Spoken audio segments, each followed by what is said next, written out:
Bismillahirrahmanirrahim. Assalamu alaikum dear students.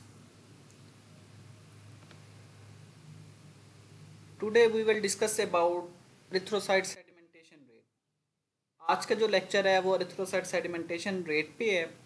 तो आज के लेक्चर में हम erythrocyte sedimentation रेट को जो है वो डिस्कस करेंगे और क्लिनिकल लैब प्रैक्टिस का ये हमारा थर्ड लेक्चर है। इससे पहले मैंने आपको 2 लेक्चर डिलीवर किए थे। तो बेसिकली क्लिनिकल लैब प्रैक्टिस में हमने जितने भी लैब में प्रैक्टिकल परफॉर्म होते हैं तो इनके बारे में हमने डिस्कस करना है। तो आज के लेक्चर में एरिथ्रोसाइट सेडिमेंटेशन रेट के बारे में बताया जाएगा। एरिथ्रोसाइट सेडिमेंटेशन रेट क्या होता है, ये टेस्ट हम क्यों कराते हैं और देन इसकी क्या इम्पोर्टेंस है, इसकी क्या सिग्निफिकेंस है, significance of erythrocyte sedimentation rate. तो किस बेस पे हम ये टेस्ट कराते हैं, या एरिथ्रोसाइट सेडिमेंटेशन रेट जो टेस्ट है इस पे हम फर्दर क्या डायग्नोसिस दे सकते हैं। तो ये चीज़ डिस्कस करेंगे। देन कुछ कंडीशंस हैं, कुछ फैक्टर्स हैं जो कि एरिथ्रोसाइट सेडिमेंटेशन रेट को अफेक्ट करते हैं, तो उनको डिस्कस करेंगे। देन कुछ कंडीशंस हैं जिनमें एरिथ्रोसाइट सेडिमेंटेशन रेट जो है वो एलिवेट हो जाता है, बढ़ जाता है। तो उन कंडीशंस को डिस्कस करेंगे कि कौन कौन सी कंडीशंस में एरिथ्रोसाइट सेडिमेंटेशन रेट जो है वो हाई होता है। देन कुछ कंडीशंस जिनमें एरिथ्रोसाइट सेडिमेंटेशन रेट कम हो जाता है वो डिस्कस करेंगे। देन इसका प्रोसीजर, एरिथ्रोसाइट सेडिमेंटेशन रेट का प्रोसीजर आप लोगों को बताया जाएगा कि किस मेथड से हम एरिथ्रोसाइट सेडिमेंटेशन रेट का जो टेस्ट है वो परफॉर्म करते हैं और उनमें क्या क्या मटेरियल जो है वो यूज़ होता है, तो कौन कौन सी चीज़ हमें चाहिए होती है for performing the erythrocyte sedimentation rate. Then at the end इसकी जो नॉर्मल वैल्यूज़ हैं मेल, फीमेल और इन्फेंट्स में वो आप लोगों को बताई जाएंगी। तो आज का लेक्चर स्टार्ट करते हैं। Erythrocyte sedimentation rate. Basically erythrocyte sedimentation rate, अगर इसके नाम पे हम गौर करें तो एरिथ्रोसाइट स्टैंड फॉर, एरिथ्रोसाइट्स जो है वो हम आरबीसीज को कहते हैं। रेड ब्लड सेल्स का दूसरा नाम एरिथ्रोसाइट्स की है। सेडिमेंटेशन बेसिकली जो है सेल्स की एक प्रॉपर्टी है जिसमें अगर सेल्स को हम स्टैंडिंग पोजीशन में खड़ा कर दें एक ट्यूब के अंदर, तो जो सेल्स होते हैं वो अपनी डेंसिटी की वजह से और ग्रेविटी की वजह से वो नीचे की तरफ जो है वो आना शुरू हो जाते हैं, और जिस रेट से, जिस रफ्तार से वो नीचे आएंगे उसको हम रेट कहेंगे।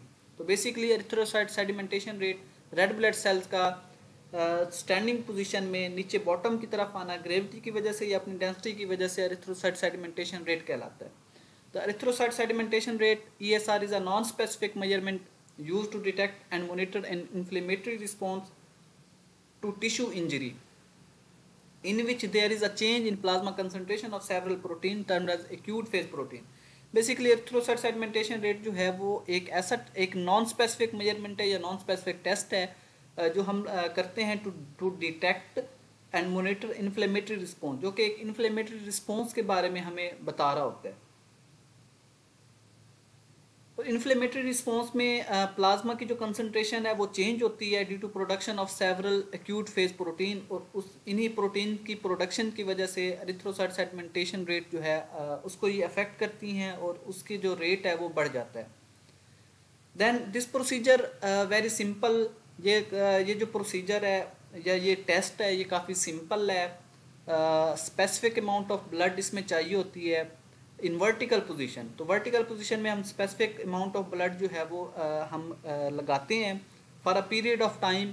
तो इसमें जो है एक टाइम पीरियड दिया जाता है इस टेस्ट के लिए। यूजली जो है वो 1 घंटा चाहिए होता है हमें ये टेस्ट परफॉर्म करने के लिए।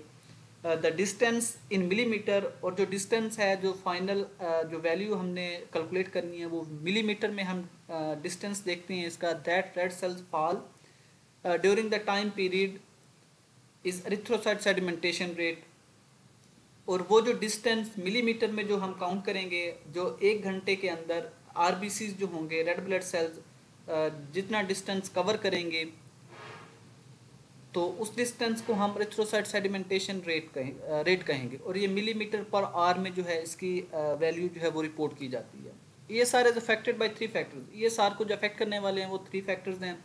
रिथ्रोसाइट्स खुद जो हैं रेड ब्लड सेल वो अफेक्ट कर रहे होते हैं ईएसआर टेस्ट को। देन प्लाज्मा की कंपोजिशन है, लाइक ऊपर हमने डिस्कस किया कि प्लाज्मा की कंपोजिशन, प्लाज्मा में डिफरेंट एक्यूट फेज प्रोटीन्स जो होती हैं वो ऐड हो जाती हैं, तो उसकी प्लाज्मा की कंपोजिशन भी ईएसआर को अफेक्ट करती है। Then mechanical and technical factors, कुछ मैकेनिकल और टेक्निकल फैक्टर्स हैं जिसकी वजह से ईएसआर जो है वो अफेक्टेड होता है, उसको अफेक्ट करती हैं mechanical and technical factors. Mechanical factors या टेक्निकल फैक्टर्स ड्यूरिंग ईएसआर, जब हम ईएसआर परफॉर्म कर रहे होती हैं तो जब हम परफॉर्म कर रहे होते हैं तो हमारा अगर एसओपीज़ हम फॉलो नहीं करते या एसओपीज़ में कोई एरर आता है ड्यूरिंग ईएसआर टेस्ट, अगर ईएसआर टेस्ट हम परफॉर्म कर रहे हैं तो उसमें अगर कोई हमारी टेक्निक ठीक नहीं है तो उसको हम टेक्निकल फैक्टर में वो फॉल करेगी। अगर कोई हमारा इंस्ट्रूमेंट ठीक नहीं है तो वो मैकेनिकल जो है वो फैक्टर में आएगा। तो मैकेनिकल और टेक्निकल फैक्टर्स जो हैं वो भी ईएसआर को अफेक्ट करती हैं। Then significance of ESR, the ESR represents a non specific response to tissue damage and inflammation. तो ईएसआर जो है वो रिप्रेजेंट करता है टिश्यू डैमेज को और इन्फ्लेमेशन को, और ये एक नॉन स्पेसिफिक टेस्ट है।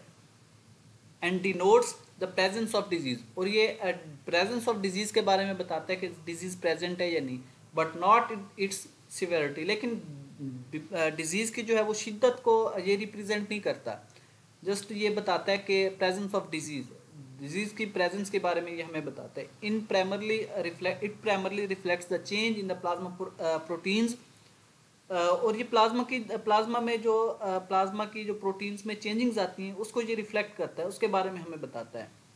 Most the acute and chronic infection, और मोस्टली जो है ये एक्यूट या क्रॉनिक इन्फेक्शन अगर बॉडी में है, कोई किसी पेशेंट को एक्यूट या क्रॉनिक इन्फेक्शन हुआ है तो उसका ईएसआर रेट जो होगा वो बढ़ जाएगा। देन ट्यूमर्स को ये रिप्रेजेंट करता है। देन डिजनरेटिव डिजीजेज, कुछ डिजनरेटिव डिजीजेज हैं जिनमें जो है वो ईएसआर जिनके जो है वो डायग्नोसिस ईएसआर से हो सकती है। It may be use to follow the progress of certain disease such a tuberculosis and rheumatoid arthritis. इसी तरह से कुछ डिजीजेज हैं like tuberculosis, TB and rheumatoid arthritis. Rheumatoid arthritis जो है वो जॉइंट्स की एक डिजीज है, तो उनकी जो है वो प्रोग्रेस या उनकी प्रोग्रेस के बारे में ये हमें ये टेस्ट बताता है। An elevated ESR may be found in, अब ईएसआर जो है वो किन कंडीशंस में एलिवेटेड ईएसआर की जो वैल्यू है वो किन कंडीशंस में जो है वो हाई होगी, like pregnancy after 3rd month. तो प्रेगनेंसी में जो है वो ईएसआर की जो वैल्यू होगी वो रेज्ड होगी। Then acute and chronic infection, acute और क्रॉनिक इन्फेक्शन में भी ईएसआर की जो वैल्यू होगी वो रेज्ड होगी। Rheumatic fever, rheumatoid arthritis, then myocardial infection, nephrosis, acute hepatitis, menstruation, then tuberculosis and hypothyroidism। तो बेसिकली ये जितनी भी डिजीजेज यहाँ मेंशन की हुई हैं तो इनमें जो ईएसआर होगा वो एलिवेटेड ईएसआर की जो वैल्यू होगी वो इंक्रीज्ड होगी। हाइपोथायराइडिज्म एक ऐसी कंडीशन है जिसमें थायराइड जो हार्मोन है हमारा वो उनकी जो T3, T4 और TSH जो है उसकी कंसंट्रेशन जो है वो कम हो जाती है। ट्यूबरक्लोसिस टीबी को कहा जाता है। देन मेंस्ट्रुएशन आपको पता है मेंस्ट्रुअल साइकिल को कहा जाता है। देन एक्यूट हेपेटाइटिस जो है वो हम यरकान को कहते हैं। देन नेफ्रोसिस, अगर बॉडी में कहीं नेफ्रोसिस होगी या मायोकार्डियल इन्फेक्शन हुआ है, रूमेटाइड आर्थराइटिस है, रूमेटिक फीवर है, एक्यूट एंड क्रॉनिक इन्फेक्शन है। तो ये सारी कंडीशन आपने पैथोलॉजी में जो है आप लोगों ने पढ़ी होंगी। तो इन कंडीशंस में जो है ईएसआर जो है वो एलिवेटेड आता है, ईएसआर की जो वैल्यू होती है वो इंक्रीज्ड हो जाती है। Then a decreased ESR will be present in polycythemia, congested heart failure, hypofibrinogenemia, the presence of red blood cells abnormalities like poikilocytosis, spherocytes and sickle cells. तो ये ऐसी कंडीशंस हैं जिनमें जो है ईएसआर की जो वैल्यू है वो कम हो जाती है, ईएसआर जो है वो डिक्रीज्ड हो जाता है। देन इसका मेथड, जिस मेथड से हम ईएसआर करते हैं मोस्टली वो वेस्टर्जरन मेथड है। वेस्टर्जरन मेथड्स के जरिए ही हम ईएसआर लगा रहे होते हैं। इस मेथड में होल ब्लड 4 वॉल्यूम जो है वो ब्लड के लिए जाते हैं anti coagulated with try sodium citrate, और 1 वॉल्यूम जो है वो एंटी कोगुलेटेड ऐड किया जाता है like try sodium citrate. Or EDTA, anticoagulated blood 4 volume diluted with 0.85% sodium chloride, या इसमें हम सोडियम क्लोराइड जो है 1 वॉल्यूम वो हम ऐड करेंगे 4 वॉल्यूम ऑफ एंटीकोएगुलेंट, या EDTA एंटीकोएगुलेटेड ब्लड में हम 1 वॉल्यूम सोडियम क्लोराइड का ऐड करेंगे। देन उसको हम मिक्स करेंगे, प्लेस्ड इन वेस्टर्जन पाइपेट, और उसको जो होगा हम वेस्टर्जन पाइपेट में जो है वो डालेंगे, and allow to stand for exactly 1 hour, और उसको हम स्टैंडिंग पोजीशन में 1 घंटे के लिए हम छोड़ देंगे इन अ वर्टिकल पोजीशन। और जो पोजीशन देनी है वो वर्टिकल पोजीशन हमने देनी है। The number of millimetres of red blood sales fall during this time period constitute the ESR। तो इस 1 घंटे के पीरियड में जितने RBCs जितना मिलीमीटर नीचे बैठेंगे उसको हम ESR का नाम देंगे। The normal value for ESR modified Westergren ESR। अब नॉर्मल वैल्यूज जो हैं वो ESR मेथड जब हम फॉलो करते हैं तो उसमें इसकी नॉर्मल वैल्यूज भी जो है वो हमें फॉलो करनी पड़ती हैं। Then procedure mix the diluted blood for at least 2 minutes on a rotator. सबसे पहले जो है हमने अच्छी तरह जो ब्लड है हमारा होल ब्लड है, blood should be at room temperature, और ब्लड को जो है वो रूम टेम्परेचर पे रखना चाहिए। Check the tube for clots using 2 applicator sticks. इसी तरह से जो है उसमें एप्लीकेटर स्टिक्स डालकर हमने उसमें क्लॉट्स देखनी है कि ब्लड के जो है वो क्लॉट्स तो नहीं बने हुए। Make sure the Westergren ESR rack is exactly level, और उसके बाद जो है ESR का जो वेस्टर्जन रैक है उसको हमने एक लेवल पोजीशन पे, एक ऐसी पोजीशन पे रखना है जो बिल्कुल ही लेवल्ड हो। Then fill the Westergen pipette to exactly the mark, to exactly the zero mark, और वेस्टर्जन पाइपेट को हमने फिर फिल करना है 0 मार्क तक, making certain that there are no air bubbles in the blood. और उस ड्यूरिंग पाइपेटिंग जब हम उस पाइपेट को फिल करेंगे तो उसमें एयर बबल्स बिल्कुल नहीं होने चाहिए। Place the pipette in the rack, then pipette को हम उस रैक में रखेंगे। Be certain the pipette fits snugly and evenly into the grooves provided। और उसके बाद जो हमने उस पाइपेट को रैक में लगाना है तो उसको अच्छी तरह लगाना है, और उसको उसकी जो पोजीशन होगी वो हमने जो है वो मेंटेन करनी है। उसकी जो पोजीशन है वो हमने सर्टेन करनी है कि वो पोजीशन पे लगा हुआ है या नहीं। Allow the pipette to stand for exactly 60 minutes, और उसके बाद जो होगा हम पाइपेट को पूरे 60 मिनट या 1 और के लिए 1 घंटे के लिए हम उसको स्टैंडिंग पोजीशन पे छोड़ देंगे। Eight the end of 60 minutes record the number of millimetre, और आफ्टर 60 मिनट्स हम मिलीमीटर जो होंगे वो हम मिलीमीटर के जो नंबर होंगे वो रिकॉर्ड करेंगे। The result is erythrocyte sedimentation rate in millimetre per hour. तो ये जो फाइनल रिजल्ट होगा ये एरिथ्रोसाइट सेडिमेंटेशन रेट होगा इन मिलीमीटर, और 1 घंटे के लिए जब हम 1 घंटे के लिए हम ये टेस्ट लगाएंगे। तो ये अपरेटस है। अपरेटस में आप देख सकते हैं कि किस तरह से जो ब्लड है उसको एरिथ्रोसाइट या वेस्टर्जन पाइपेट में ऐड किया गया, और स्टैंडिंग पोजीशन में 1 आवर के लिए हम इसको लगाते हैं ESR स्ट्रैंड पे, और एट द एंड या आफ्टर 1 आवर जो है वो हम इसकी जो वैल्यू है वो हम काउंट करते हैं, ये देखते हैं। तो नॉर्मल वैल्यूज़ जो हैं ESR की फॉर वुमेन वो 0 to 15 मिलीमीटर पर आवर है। देन फॉर मैन के लिए जो है वो 10 मिलीमीटर पर आवर, और चिल्ड्रन के लिए 0 to 10 मिलीमीटर पर आवर जो है वो हम चिल्ड्रन में नॉर्मल वैल्यू जो ESR की वो हम काउंट करते हैं।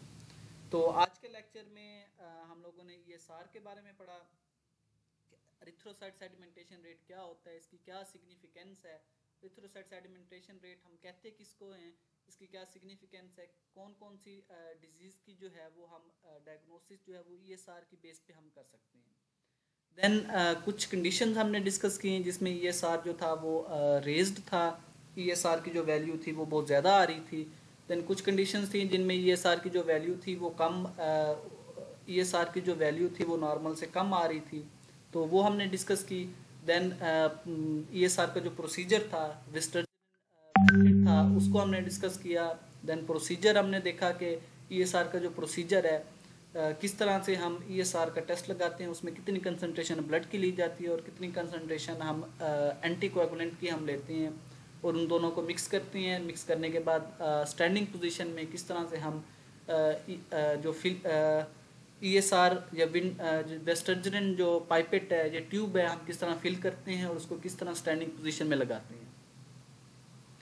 देन एट द एंड हमने नॉर्मल वैल्यूज़ देखी कि ईएसआर की जो नॉर्मल वैल्यूज़ हैं वो कितनी है और वो वुमेन में उसकी कितनी वैल्यू नॉर्मल वैल्यू है, मैन में कितनी है और चिल्ड्रन में कितनी है। तो ये आज का हमारा लेक्चर था। अल्लाह हाफिज़।